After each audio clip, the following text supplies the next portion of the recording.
I'm off my meds for 5 months now. Your personality was not like this a few years ago. It's a calling by the universe. Never tell me I'm gonna wake up one day and have nothing. We can talk about that later, but It ain't no but. When I went to the hospital, one of the ideas was to do a church. Yeah, I just been embarrassed or ashamed to cry, man. When we're at the prisons professing how Jesus can set you free, it's true. Thank you, Jesus. I decided to run. I almost killed my daughter. I'd rather be dead than to be on medication. Either they destroy me or I destroy it. it's this bad dream. They're killing our ability to think outside of the box. Picture this. Kanye West drops a tell-all documentary that was supposed to clear his name, but instead it feels like watching a slow, momental car crash. Kim Kardashian in tears, Kris Jenner begging behind the scenes, and Kanye himself screaming like the cameras aren't even rolling. What was meant to be his redemption tour is looking more like a public unraveling. The real question is, did Kanye finally expose the Kardashians' darkest secrets, or did he just expose his own downfall? Stick around, because this story is only getting messier.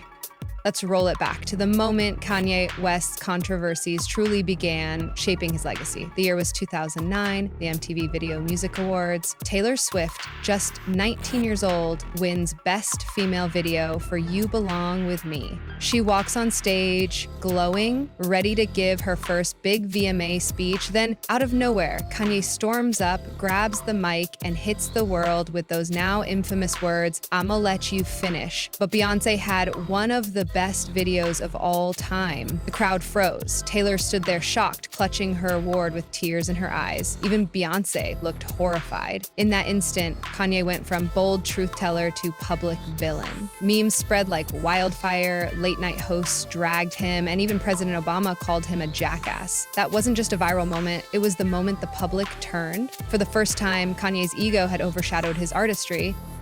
But the fallout didn't stop there. Around that same time, Kanye was set to embark on what should have been a history-making tour with Lady Gaga. Imagine it, two of the most groundbreaking artists of their generation joining forces on one stage. It was hyped as the Fame Kills tour, and it was destined to sell out stadiums worldwide. But after the VMA disaster, the media storm never let up. Ticket sales slowed, critics kept hammering him, and fans were suddenly hesitant to spend money on a Kanye show. Behind the scenes, tension was rising. Just weeks before launch, the entire tour was canceled. No comeback, no spectacle, just silence. For many, that was the first visible crack in Kanye's seemingly untouchable career. And that's the pattern we'd see again and again. Kanye at the top of his game, creating magic, then throwing it all into chaos with one impulsive move. The VMA scandal wasn't just a blip, it was the warning shot. The world was no longer just watching Kanye the artist, they were watching Kanye the headline. Let's talk about the point where Kanye's personal struggles stopped being whispers and started playing out like a reality show in real time. After years of hinting about his mental health, Kanye revealed he'd been prescribed medication but stopped taking it, saying it dulled his creativity and calling his decision his true calling. He framed it as liberation, like he was finally free to think clearly, but behind the scenes it was chaos. By 2016, the cracks were impossible to hide. On stage, during his St. Pablo tour, Kanye went on bizarre rants about Jay-Z, Beyonce, Hillary Clinton, and the media. Fans watched in shock as he cut shows short, walked off mid-set, and spiraled in front of thousands. Days later, the tour was canceled. Kanye was reportedly taken to the hospital for exhaustion and mental evaluation, but everyone knew it was bigger than that. And the family tension? It was raw. Kris Jenner, the matriarch who built an empire out of controlling narratives, was reportedly in tears, begging him to take his meds and slow down. Kim, trying to hold their marriage together while raising young kids, was caught between defending her husband and protecting her brand.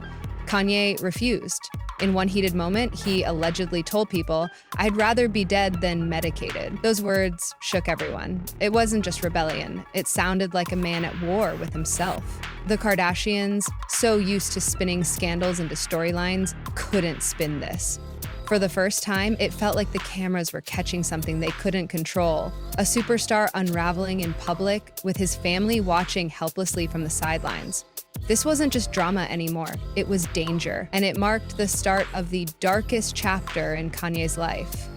When the cracks in Kanye's world got too wide to hide, he did something no one expected. He turned on the very family that had stood beside him. Instead of blaming the media or the music industry, Kanye started pointing fingers at the Kardashians themselves. Kris Jenner, the iron-fisted matriarch who built a billion-dollar empire, suddenly became his villain. He accused her of dodging responsibility, of caring more about the brand than about his well-being. He suggested that the Kardashian empire had profited off his pain while ignoring his mental decline. It was messy, it was raw, and it was public. Kris, usually so calculated, didn't even have time to spin it. The accusations hit the headlines before she could blink. Then there was Kim, the woman who had stood beside him through breakdowns, public scandals, and endless Twitter storms, suddenly found herself in the eye of the hurricane. Kim was emotional, but she stayed calm. On camera, she held her composure, speaking carefully, showing empathy, never raising her voice. Behind the scenes, insiders said she was exhausted, constantly trying to protect her kids from seeing their father spiral. The internet watched in real time, and for once, sympathy didn't go to Kanye, it went to Kim. Fans who had once called her fame-hungry now posted comments like, "She doesn't deserve this," and "He's destroying her." It was a turning point. For the first time, people weren't laughing at Kardashian drama. They were genuinely worried for Kim, and Kim Genie had painted himself as the aggressor, not the victim. But the chaos didn't stay in California. When the couple traveled to Uganda, Kanye carried the storm with him. What should have been a peaceful getaway turned into another chapter of paranoia and rants. Kanye spoke about conspiracies, control, and his distrust of everyone around him. Kim, drained and running out of patience, finally gave him a line that cut through. "You need to accept hearing no." It was powerful because it wasn't about business or fame or it was about boundaries, something Kanye had never been able to live with. And yet, in the middle of that turbulence, they staged a moment of romance. The couple renewed their vows, smiling for photos, projecting an image of love and stability. For fans, it was whiplash. One day, Kanye was spiraling. The next, he was kissing Kim under the sun, promising forever. But if history has taught us anything, it's that calm with Kanye never lasts. The vows weren't an ending. They were the brief silence before another storm was already building. Then came the chapter that changed everything, Kanye stepping into politics and putting on that red MAGA hat. For fans, it was shocking. For critics, it was betrayal. And for Kanye, it was the ultimate act of rebellion. It all exploded during his infamous Saturday Night Live appearance. Instead of just performing, Kanye went completely off script, hijacking the stage after the cameras stopped rolling. Cast members like Michael Che looked stunned as he ranted about free thought, politics, and how wearing the red hat was his way of resisting control. He said it wasn't about Republicans or Democrats, it was about proving nobody could tell Kanye West what to do. But to millions watching, it looked less like freedom and more like a meltdown.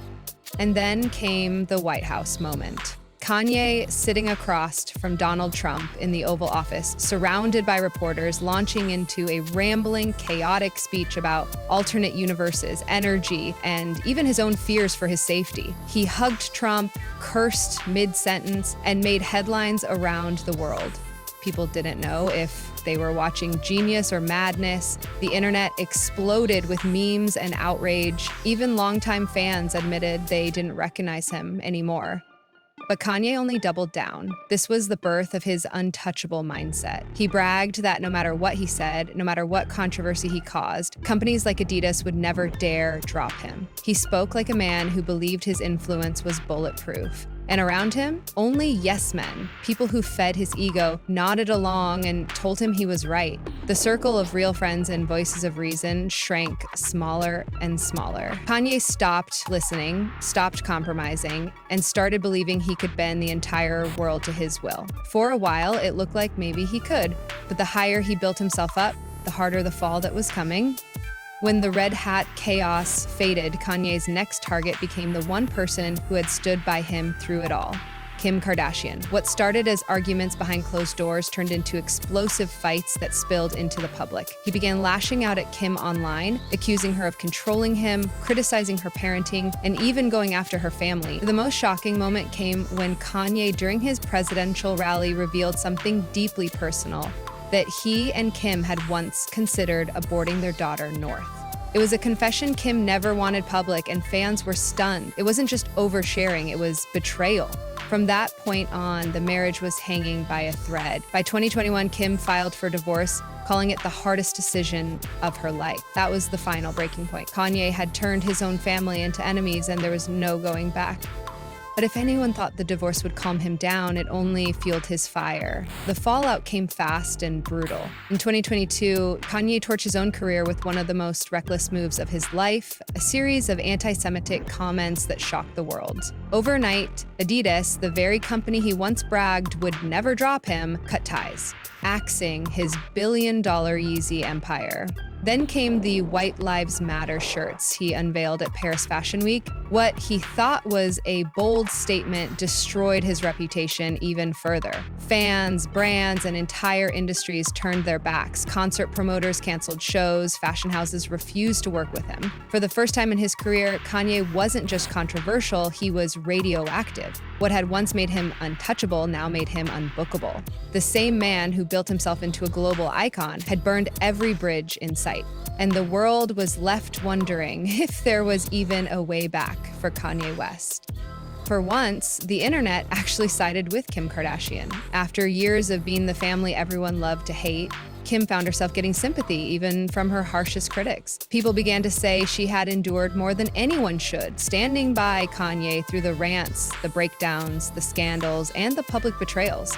She didn't just support him, she tried to protect him, shield their kids, and hold the family together when most people would have walked away long before. But eventually, even the public could see it. Kanye wasn't just misunderstood, he was spiraling. His outbursts stopped looking like creative genius and started looking like controlling toxic behavior. The shift was huge. The internet no longer saw Kim as the manipulator, but as the one trying to survive, living alongside a man tearing himself apart in front of the world. And that brings us to the conclusion. Kanye refuses accountability. He refuses to stay on medication. He refuses to listen to any criticism, no matter how valid. Every downfall he blames on someone else. Kim, on the other hand, has stayed calm, steady, and calculated, doing her best to protect her image and, more importantly, her kids. It's a perfect contrast, Kim's calm composure against Kanye's never-ending chaos, which leaves us with one haunting question. Did Kanye really expose the Kardashians for who they are? Or did he just expose himself for who he's become?